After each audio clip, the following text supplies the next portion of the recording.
Cha chữ để cha bay còn đôi sao chỉ là yom ha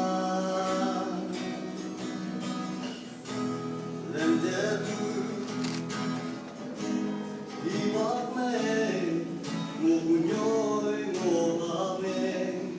đầu ghé gần cười xin mẹ yêu yên đây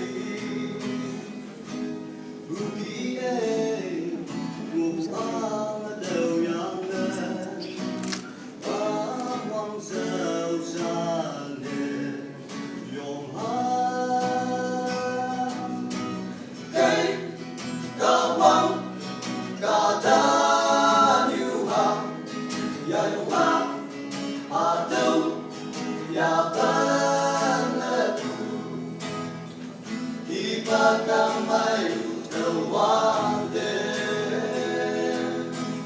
rồi mấy tiếng ca Hallelujah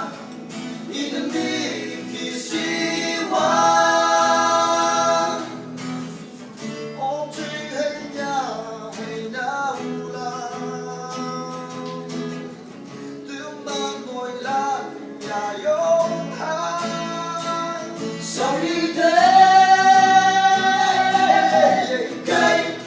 cao vông cả ta như hàng dài hoa hạ tương ya ban mơ tu ibadah mai doa